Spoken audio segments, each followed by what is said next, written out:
6월 23일 월요일 폭풍전의 준비.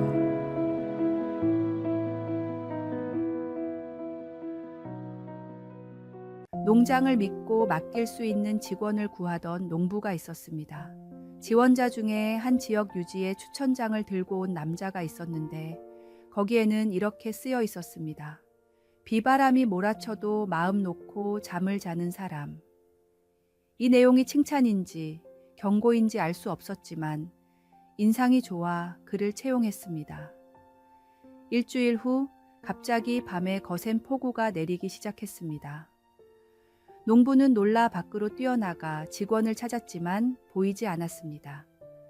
혹시나 싶어 숙소로 갔더니 그는 세상 모르고 잠을 자고 있었습니다. 화가 난 농부는 소리를 질러 직원을 깨우고 서둘러 외양간으로 갔습니다.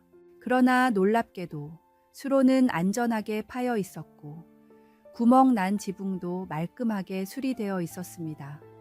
곡물을 보관하는 창고도 물 새는 곳이 하나도 없었고 밭에 있는 집단들도 단단히 묶여 있고 방수포로 덮여 있어서 걱정할 필요가 없었습니다. 그제서야 농부는 추천장에 쓰여 있는 내용이 어떤 뜻인지 깨달았습니다.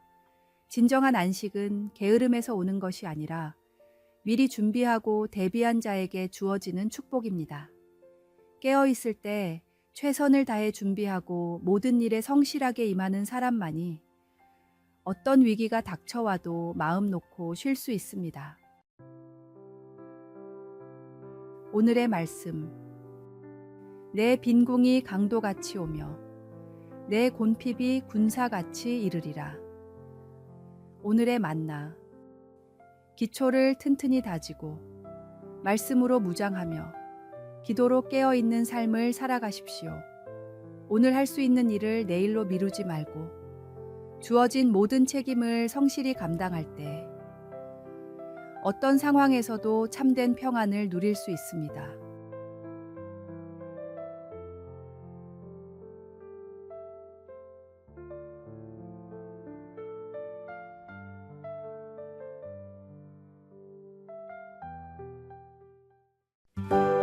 (6월 24일) 화요일. 인생의 터널을 지나는 법. 고속도로를 다니다 긴 터널을 만날 때는 3가지 규칙을 지켜야 합니다. 첫째, 창문을 닫아야 합니다. 둘째, 라이트를 켜야 합니다. 셋째, 추월을 하거나 갓길로 가면 안 됩니다. 그런데 그리스도인이 인생을 살다가 어두운 터널을 지나게 될 때도 이와 똑같은 규칙을 적용할 수 있습니다. 첫째, 세상을 향한 창을 닫고 하나님께만 마음을 집중해야 합니다. 진정한 해결책은 세상 밖이 아니라 하나님 안에 있기 때문입니다. 시련의 시간에 세상 사람들의 목소리에 마음을 빼앗기지 말고 오직 주님의 음성에만 귀를 기울여야 합니다. 둘째, 말씀으로 어두운 길을 비추일 등불을 켜야 합니다. 시편 기자는 주의 말씀은 내 발의 등이요 내 길의 빛이니이다 라고 고백했습니다. 인생의 어둠 속에서 우리를 인도해 줄 수 있는 것은 오직 하나님의 말씀뿐입니다. 셋째, 다른 길로 빠지지 말고 하나님이 주신 사명, 내 안에 굳건한 비전을 향해서만 직진해야 합니다. 시련 속에서 지름길을 찾거나 원칙을 벗어나는 유혹이 있지만 그것은 더 큰 위험으로 이어질 수 있습니다. 인생이 아무리 어둡고 힘들어도 말씀을 벗어나지 않고 주님만 바라보며 푸른 하늘이 나타날 때까지 인내하는 것이 중요합니다. 오늘의 말씀. 인내를 온전히 이루라. 이는 너희로 온전하고 구비하여 조금도 부족함이 없게 하려 함이라. 오늘의 만나. 모든 터널에는 반드시 끝이 있고 그 끝에는 더 밝은 햇살이 기다리고 있습니다. 인내로 터널을 지나면 더 강한 신앙과 성숙한 인격이 당신을 기다리고 있을 것입니다.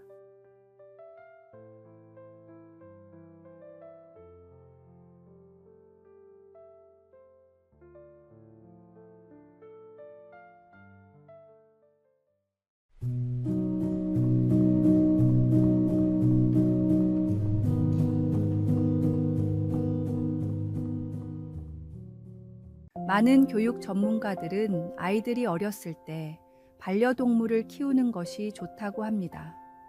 물론 동물과 교감하면서 얻는 정서적인 안정감도 있지만 가장 큰 이유는 죽음과 이별에 대한 생각을 해볼 수 있는 기회가 생기기 때문입니다. 한 저명한 작가는 아이와 잠시 헤어질 때 손을 흔들고 이별의 인사말을 전하는 것은 이별에 대한 능력을 키우는 데 도움이 됩니다.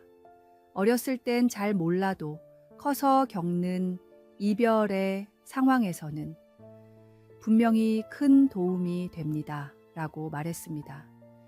이별을 경험하고 받아들이는 법을 배우는 것은 인생의 중요한 과제입니다.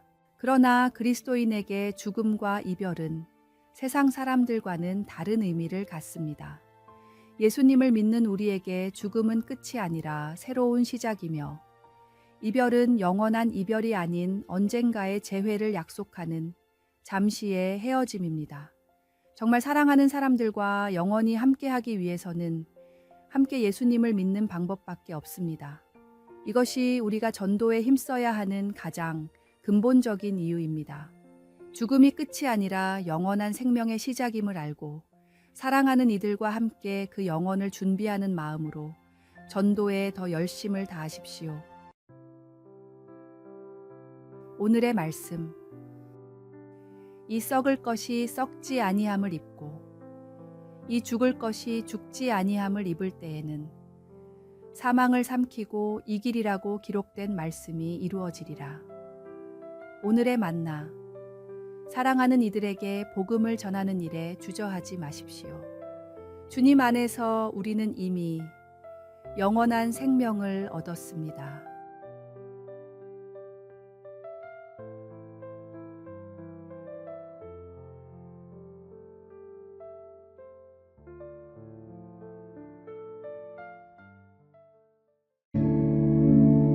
(6월 26일) 목요일.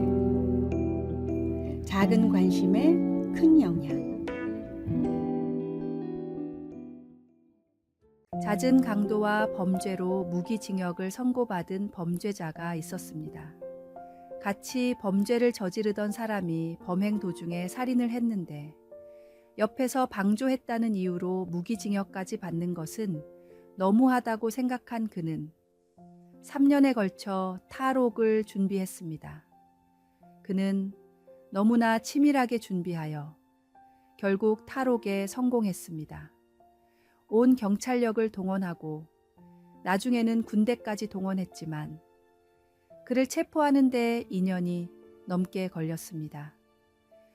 다시 감옥에 들어간 그는 일기를 쓰기 시작했는데 그 중에는 다음과 같은 글이 있었습니다. 나를 잡기 위해 경찰에, 심지어 군대까지 동원됐는데 나 같은 사람을 만들지 않는 더 좋은 방법이 있다. 내가 초등학교 때 단 한 번이라도 선생님에게 칭찬을 받았으면 이렇게 되지는 않았을 것이다. 5학년 때 돈이 없어 학교에 그냥 갔는데 선생님이 너 돈도 없는 녀석이 뭐하러 학교에 왔어? 라고 하는 순간 내 안에 악마가 생기는 걸 느꼈다. 이 일기는 작은 말 한마디, 사소한 행동 하나가 한 사람의 인생에 얼마나 큰 영향을 미칠 수 있는지 보여줍니다. 어쩌면 일상에서의 작은 배려와 관심, 그리고 적극적인 사랑의 실천이 세상을 말씀대로 바꾸는 진짜 필요한 일일지도 모릅니다. 한 사람 한 사람에게 진심 어린 관심과 사랑을 베푸는 것은 단순한 선행을 넘어 그리스도의 사랑을 실천하는 일입니다. 오늘의 말씀. 형제를 사랑하여 서로 우애하고 존경하기를 서로 먼저 하며. 오늘의 만나. 하나님의 사랑으로 세상을 변화시키는 일은 거창한 계획이 아닌 일상의 작은 실천에서 시작됩니다.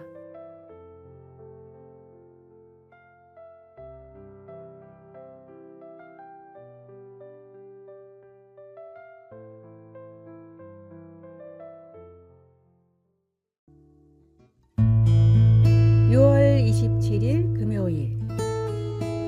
분노를 다스리는 지혜.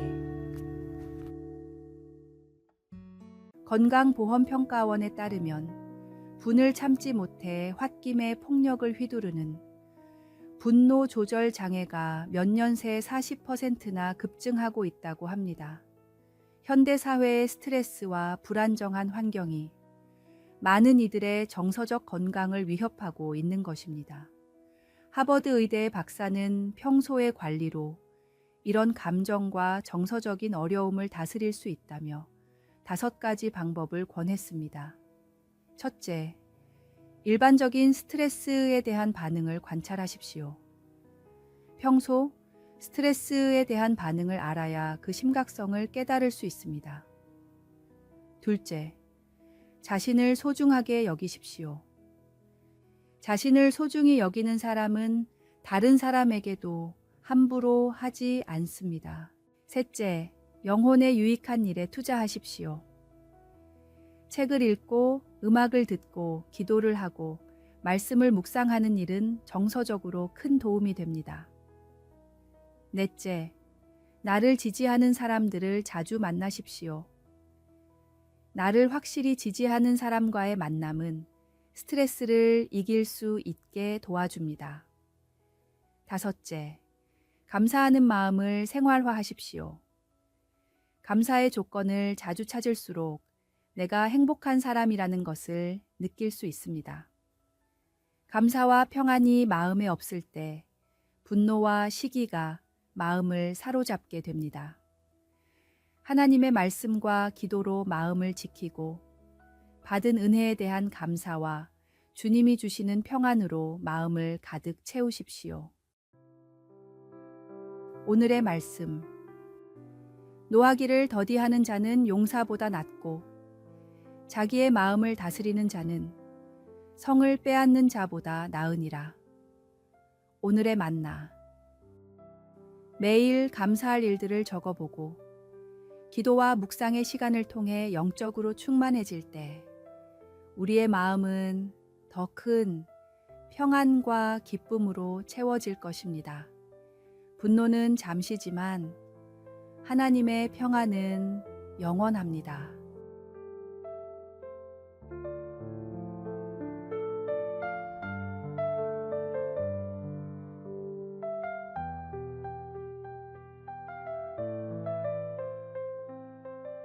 아래의 빨간색 글자 구독을 누르시어 더 많은 전도의 열매를 맺으시기를 기도합니다.